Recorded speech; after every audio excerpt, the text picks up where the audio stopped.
Hello, hello. Alors, on se retrouve aujourd'hui pour un autre preview pour la saison 2023-2024 de la LNH et cette fois-ci, on s'attaque aux Hurricanes. Les Hurricanes de la Caroline, qui est une organisation qui est actuellement dans son prime. Donc, on parle d'une organisation que, tu sais, souvent on va mentionner le fait que les attaquants vont être dans leur prime aux alentours de la mi-vingtaine, puis les défenseurs vont être dans leur prime à la fin de la vingtaine à peu près, ou mettons début trentaine dans ces eaux-là. C'est exactement les Hurricanes de la Caroline. Les Hurricanes, même on peut parler des gardiens de but. Les gardiens de but, généralement, sont dans leur prime fin vingtaine à peu près. Fait que, si on regarde au niveau des gardiens de but, Anderson, Ranta, c'est des gars qui sont dans la trentaine. On a une organisation qui est dans son prime en ce moment du côté de la Caroline. Et malheureusement pour les Hurricanes, l'année passée, ça s'est terminé de façon un peu abrupte en finale de conférence contre les Panthers de la Floride, alors qu'ils se sont fait balayer en 4 petits matchs. Mais il faut mentionner une chose, c'est qu'ils se sont butés à un Sergei Bobrovski qui était on fire. Pendant les séries éliminatoires, Sergei Bobrovski du côté des Panthers de la Floride a volé des matchs, puis entre autres contre les Hurricanes de la Caroline, il a été très très très solide. Fait que c'est une organisation qui est sur un lendemain de veille parce que c'est décevant qu'on soit fait sortir en finale de conférence et on veut retourner cette fois-ci plus loin que finale de conférence, on veut se rendre en finale de la Coupe Stanley. Il n'y a pas vraiment de changement majeur du côté des Hurricanes de la Caroline, c'est sensiblement la même organisation l'année passée et cette année. Pour ceux qui ne sont pas familiers avec mon code de couleur, eh bien les noms qui sont écrits en rouge, c'est des nouveaux arrivants dans l'organisation. Les noms qui sont en bleu, c'est en fait des personnes qui sont déjà présentes dans l'organisation et qu'on connaît bien. Et les noms qui sont en vert, c'est des espoirs qui vont peut-être intégrer l'alignement dès cette saison du côté de l'organisation. Alors on y va avec le survol général. Eh bien, on revient encore une fois cette année avec le directeur général Don Waddle qui a réussi à faire encore des petits bijoux. Là. Il réussit à faire rentrer des gros noms dans son organisation. L'ajout d'un gars comme Dimitri Orlov, là, c'est très intéressant. On se rappelle que l'année passée, bon, on a été vraiment affligé par un paquet de blessures. Du côté de la Caroline, on a un gars comme Max Pacioretty qui a joué quoi, je pense c'est 5 ou 6 matchs, quelque chose de même. Sinon, on a un Tara Vinen qui a manqué à peu près 20 vingtaine de matchs en saison régulière, mais qui n'a pas joué du tout en séries éliminatoires. On a Svechnikov aussi qui a manqué beaucoup de matchs. Donc, on a eu quand même des blessures. Ah, puis mon Dieu, les gardiens, c'est vrai, Anderson, Ranta qui ont été blessés. Fait qu'on a eu beaucoup de blessures du côté des Hurricanes l'année passée. Fait que, quand même, on a réussi à garder une équipe qui est une équipe compétitive, qui rentre dans la masse salariale. Fait que chapeau à Don Weddle pour son travail par rapport à sa gestion de ses effectifs et de son argent. Et bien entendu, l'entraîneur-chef Rob Brindamour qui trouve le moyen de donner un sens à tout ce jeu-là. C'est une des meilleures organisations depuis maintenant quelques années. Ça me rappelle un peu l'Avalanche du Colorado pendant une couple d'années. C'était une excellente organisation, puis ils se plantaient genre en deuxième ronde dans ces éliminatoires. Les Hurricanes, on s'est rendu un petit peu plus loin, mais c'est ça. C'est une organisation qui est performante en ce moment et qui a un mélange très intéressant de vétérans et de jeunes. Fait que c'est une équipe qui doit performer là tout de suite. Et en 2022-23, ils l'ont fait. Un total de 52 victoires, 21 défaites, 9 défaites en prolongation. Donc 52 victoires pour 30 défaites, quand même une excellente saison. 113 points au total. On a terminé deuxième au niveau de la conférence de l'Est et deuxième dans la Ligue nationale à cause des foutus Bruins qui ont battu des records de la Ligue nationale. C'était presque impossible d'être premier l'année passée. Alors bref, on a quand même réussi à être la deuxième meilleure organisation de l'ensemble de la Ligue nationale du côté de la Caroline. Une moyenne de buts marqués de 3,20, ce qui est quand même très bon. Une moyenne de buts encaissés de 2,56, ce qui est excellent. C'est la deuxième meilleure défensive de toute la Ligue nationale. Un avantage numérique à 19,8, ça c'est à travailler par exemple. Mais on a fait des acquisitions intéressantes pour la Caroline, justement probablement en prévision d'avantages numériques. D'Angelo et Orlov, c'est des gars qui peuvent produire offensivement. Fait qu'on a fait des acquisitions qui peuvent être intéressantes pour peut-être aider un petit peu l'avantage numérique. Un des avantages numériques à 84,4%, c'est le deuxième meilleur des avantages numériques de la Ligue nationale. Alors défensivement, on est un exemple à suivre du côté des Hurricanes. Ce qui est intéressant, c'est le centre de la patinoire avec cette organisation-là. C'est fou comment ils réussissent à bloquer. Je parle pas ici de la zone neutre, là, je parle vraiment du centre de la patinoire. Ils réussissent à bloquer le centre de la patinoire là, à partir de la zone d'attaque. Ils ont vraiment un système qui est très efficace défensivement du côté des Hurricanes. Donc, on a terminé deuxième conférence, deuxième ligue, et en séries éliminatoires, on s'est fait éliminer en finale de conférence de l'Est contre les Panthers de la Floride, et plus particulièrement de Sergei Bobrovski. Le meilleur en termes de buts l'année passée aura été Sébastien Aho avec 36 buts. Le meilleur en termes de points aurait été Martin Nekas avec 71 points. Boom! Martin Necas a vraiment busté ses chiffres l'année passée, autant au niveau des buts qu'au niveau des assists. Là. Euh, attends. 28 buts. 28 buts, 43 passes. Sommet personnel au niveau des buts et sommet personnel au niveau des points pour Martin Necas l'année passée. Fait anecdotique, il était utilisé sur le deuxième trio, fait qu'il n'y avait pas le plus de temps de glace. Mais il a bien performé. Meilleur défenseur à caractère offensif aurait été le vieux Brett Burns, 38 ans, mon cher ami. 82 matchs, 61 points, plus 19 en termes de production, en termes de différentiel. Maintenant, je vous invite à vous rendre sur le alacoupe.ca pour voir les espoirs les plus proches d'atteindre la LNH du côté des Hurricanes de la Caroline. Un texte qui a été signé par notre chroniqueuse Gabrielle Saint-Pierre. Et nous avons un certain jeune joueur de centre, Jack Drury, qui est âgé de 23 ans, un choix de deuxième ronde en 2018. Il a évolué un peu au niveau de la Ligue américaine l'année passée. Il a joué 38 matchs, donc je pense qu'il est plus considéré recrue, mais on peut le considérer encore espoir. Âgé de 23 ans, c'est un gars qui a été formé dans le système des Hurricanes. Dans la Ligue américaine l'année passée, c'est 37 matchs, 11 buts, 13 passes et 24 points, mais il a joué quand même 38 matchs avec les Hurricanes dans la Ligue nationale l'année passée. Alors je répète, c'est pas une recrue, mais c'est un espoir. Par la suite, on a le gardien de but Piotr Kochetkov, un gardien de but de 24 ans, un choix de deuxième ronde en 2019. Lui, je pense qu'il est encore considéré recrue dans son cas à lui. Il a quand même eu un total de 24 matchs l'année passée dans la LNH. Il a joué aussi au niveau de la Ligue américaine. 26 matchs, 2,64, 903 d'efficacité au niveau de la Ligue américaine. Mais je pense que c'est 25 matchs qu'il faut qu'il joue. En tout cas, je pense qu'il est encore considéré recrue dans son cas à Kochetkov. Fait que on a deux espoirs qui devraient théoriquement être dans l'alignement dès cette année du côté des Hurricanes de la Caroline. Par la suite, on a ici le défenseur Scott Morrow, très intéressant, défenseur offensif. Un défenseur de 20 ans, un choix de deuxième ronde en 2021 qui évolue au niveau de la NCAA. Pour avoir plus de détails sur Scott Morrow, je vous invite sur le alacoupe.ca, les espoirs les plus proches d'atteindre la LNH, signé par Gabriel Saint-Pierre. Par la suite, je vous invite également sur le site alacoupe.ca pour télécharger la toute première édition du magazine pré-saison LNH de À la Coupe qui est disponible en téléchargement gratuit. Alors vous avez juste à vous rendre à l'adresse alacoupe.ca et aller à l'article Magazine pré-saison LNH et vous allez pouvoir télécharger gratuitement l'aperçu des 32 organisations ainsi que des 32 organisations les espoirs les plus proches d'atteindre la LNH. Maintenant on y va avec un alignement qui est un alignement que je vous propose. Au moment de filmer ma vidéo, les camps d'entraînement ne sont pas commencés, je ne sais pas de quoi ça aura l'air. Fait que j'y ai été plus avec les antécédents. Et là, je mets un point d'interrogation pour ce qui est de Tara Vinen, parce que je suis pas certain qu'il commence la saison. Mais si, mettons, il commence la saison, je l'ai mis là. Fait que bref, en termes de première ligne, je me suis dit, j'aurais pu y aller avec Svechnikov. J'aurais pu y aller avec Tara Vinen. J'ai décidé de mettre le petit jeune Seth Jarvis. Seth Jarvis a connu une bonne saison l'année passée, 39 points en 82 matchs. C'est une belle progression de son côté à lui. Je trouve que c'est intéressant de l'utiliser avec Sebastian Aho et Peter Vinen.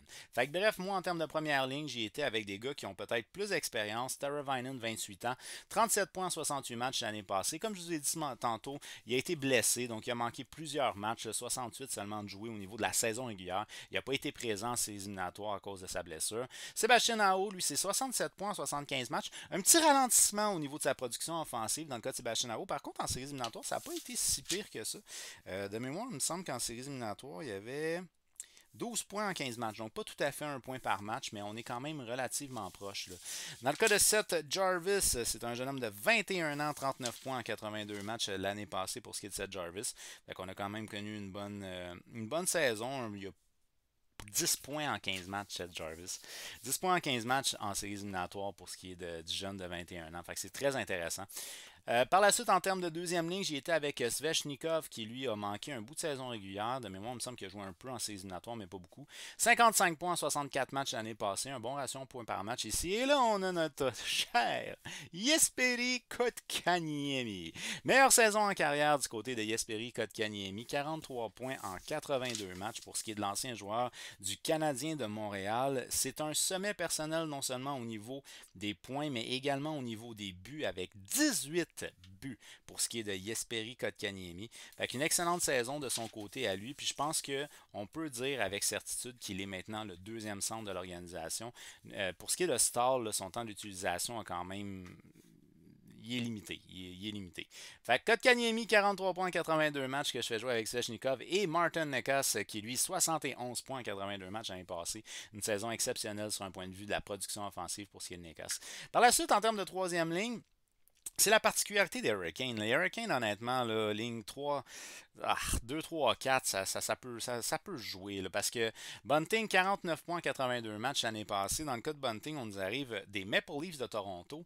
Ce n'est pas nécessairement le joueur le plus efficace offensivement, mais c'est un gars qui est capable d'apporter une touche offensive. Puis ça, c'est intéressant quand on va avec la profondeur des Hurricanes, parce que franchement, c'est pas une c'est pas un aile gauche qui est à plaindre. Tu sais, Taravainen, Svechnikov, Bunting, Martinook, t'as quand même une très bonne aile gauche du côté des Hurricanes.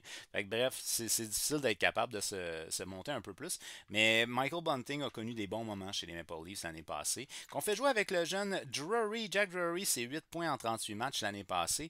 Dans le cas de Jack Drury, bon, entre autres connu pour son bon tir, c'est un joueur qui a un caractère offensif quand même intéressant. Je ne sais pas à quel point on va lui donner ce genre de responsabilité-là. Là, je m'explique un peu, c'est parce que la ligne de Martinook, Stahl et Fast, c'est une ligne qui a été souvent utilisée ensemble l'année passée. Je crois qu'ils vont revenir avec cette ligne-là. C'est trois gars vétérans. Dans le cas de Martinook, on a 31 ans, Stahl 34 et Jesper Fast 31 ans. Fait que d'après moi, ils vont revenir avec cette ligne-là qui peut être facilement la troisième ligne, puis cette ligne-là, peut-être la quatrième. Mais là, ça serait à voir. Moi, dans le cas présent, je les ai mis troisième, Bunting, Drury et Nosen, 36 points en 78 matchs l'année passée. Dans le cas de Jordan Martinook, si je ne fais pas erreur, je pense que c'est la meilleure saison en carrière, un sommet en termes de points. 34 points en 82 matchs.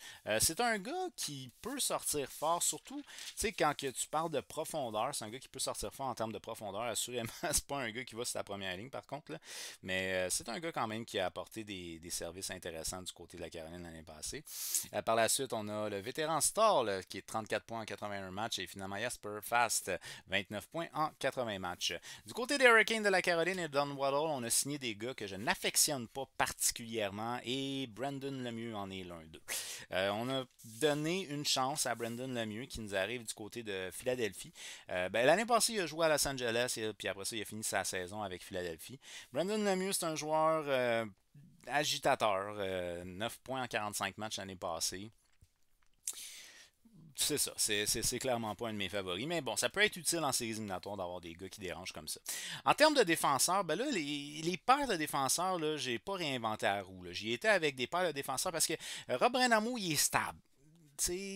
En tout cas, avec ses défenseurs, il garde ses duos généralement intacts. Fait que dans le cas de Brady Shea puis ici, là, ma foi, je pense qu'ils ont joué toute la saison ensemble. Fait que j'ai décidé de garder cette structure-là, qui était une structure déjà en place, mais Orlov a été bon l'année passée. Là. 36 points en 70 matchs, mais bon, lui, il était à Boston en fin de saison. Avec Boston, il a connu des bons moments. Donc, je sais pas à quel point il va sur une troisième paire. mais j'ai gardé mon top 4 intact. Alors j'y vais avec Jacob Slavin, 27 points en 76 matchs sur ma première paire que je fais jouer avec le bon vieux Brett Burns, 61 points en 82 matchs. Donc c'est des gars qui ont joué pratiquement toute la saison l'année passée ensemble. Mais Brady Shea et ici, là, eux autres, c'est overall le duo qui est revenu le plus souvent. Je sais pas s'ils ont été vraiment séparés pendant l'année. 81 matchs du côté de Brady Shea, 38 points. Très bonne saison pour ce qui est de Brady Shea. Et dans le cas de PC, 30 points en 82 matchs. Quand je vous parle qu'on est dans notre prime, à peu près toute l'organisation, là, dans le cas de Jacob Slavin, on a 29 ans. Brad Burns, lui, on est en fin de carrière, là, 38 ans. Brady Shea, 29 ans. PC, 28 ans. Orlov, 32 ans. D'Angelo, il est dans la trentaine aussi. Fait que c'est vraiment, on est dans notre prime du côté des Hurricanes de la Caroline. Pour la défensive, c'est littéralement tous les joueurs du top 6. Dimitri Orlov qui ferme le tout avec 36 points du côté de la défensive troisième paire gauche. En 36 points en 66 matchs, et finalement, Tony D'Angelo qui n'est clairement pas un de mes joueurs préférés, un joueur qui mais 42 points en 70 matchs du côté de D'Angelo l'année passée chez les Flyers de Philadelphie. Et c'est d'ailleurs un retour puisque D'Angelo a déjà joué en Caroline. Par la suite, en termes de scratch, j'y vais avec Chatfield et Jones. Caleb Jones ici, bien entendu, pas Seth Jones. Donc, on a séparé les deux frères. Ils ne sont plus ensemble à Chicago. C'est quand même c'est une profondeur intéressante. Dans le cas de Chatfield, on parle d'un défenseur plus défensif, là, qui est un peu dépassé la mi-vingtaine. C'est un gars qui a une expérience respectable, là, de profondeur par contre. C'est pas un top 4, ça c'est clair que non. Chatfield, 45 matchs l'année passée avec les Hurricanes. Dans le cas de Caleb Jones, d'ailleurs, je pense que j'aurais dû le mettre en rouge dans son cas à lui. Mais en tout cas, bref. Caleb Jones qui a joué quand même 73 matchs l'année passée. 16 points pour lui. Bon, au niveau des gardiens de but, la structure est claire. Honnêtement, il n'y a pas vraiment de grosses surprises à s'attendre du côté des Hurricanes pour ce qui est de l'alignement. Frédéric Anderson n'a pas plus de matchs parce qu'il a été blessé, mais Antti Raanta est toujours blessé. Les gardiens ont été blessés. C'est l'histoire de la saison l'année passée du côté de la Caroline, même en séries éliminatoires finalement. Fait que ça a été pénible pour les gardiens de but, mais c'est les gardiens de but qui sont fragiles au niveau de la santé. Dans le cas de Frédéric Anderson, l'année passée, 34 matchs, 2,48 de moyenne et 903 d'efficacité. 903 d'efficacité dans une organisation comme les Hurricanes, c'est pas nécessairement de best. Sans dire que c'est mauvais, c'est pas nécessairement de best. Mais watch out, quand il revient en séries éliminatoires, 6 matchs en séries éliminatoires pour. Non, 9 matchs en séries éliminatoires pour ce qui est de Frédéric Anderson, une moyenne de 1,83, une efficacité de 927. Là, on a retrouvé notre boy. Mais en séries éliminatoires. En saison, ça a été un petit peu plus compliqué. Dans le cas de Antti Raanta, c'est 27 matchs en saison régulière, une moyenne de 2,23 et avec une efficacité de 910 pour ce qui est de Raanta. En séries éliminatoires, c'est 6 matchs, une moyenne de 2,48 et 909. Il se maintient, le petit Tailleur. En termes d'efficacité, sensiblement la même en saison régulière et en séries éliminatoires pour ce qui est de Antti Raanta. Et on ferme le tout avec le jeune Piotr Kochetkov qui, lui, en 24 matchs dans la LNH l'année passée, une moyenne de 2,44, 909 d'efficacité, quand même, c'est bon. Et il a joué un seul match, en fait, en séries éliminatoires. Donc, c'est sûr. Qui est sûr pour ce qui est de Kochetkov. Fait qu'on a une structure qui est une structure claire, qu'on connaît déjà bien du côté de la Caroline. Il ne devrait pas vraiment avoir de surprise au niveau de notre alignement. On est une équipe qui a un bon système de jeu. On est une équipe qui a des joueurs d'expérience. Notre staff, notre coaching staff connaît très bien ses joueurs. Fait que moi, je vois absolument aucune raison pour que cette organisation-là se plante. D'après moi, c'est une organisation, encore une fois, cette année, qui va non seulement être en séries éliminatoires, mais même littéralement qui court pour la Coupe Stanley. Fait que les Hurricanes de la Caroline, pour moi, c'est quart et d'as finale de la Coupe Stanley. Qu'est-ce que vous en pensez? Est-ce que cette organisation-là retourne dans le quart et d'as? Est-ce que finalement, elle prend les grands honneurs? Ou est-ce qu'elle va en arracher un petit peu plus? Eh bien, faites-le moi savoir au travers des commentaires. Je vous invite à faire un petit j'aime à cette vidéo-là et partager la vidéo pour qu'on soit un maximum de hockey fans à jaser de hockey. C'est toujours plus plaisant quand on est plusieurs. Et sur ce, je vous dis une très belle fin de journée. On se revoit prochainement pour le prochain preview 2023-2024 de la LNH. Ciao!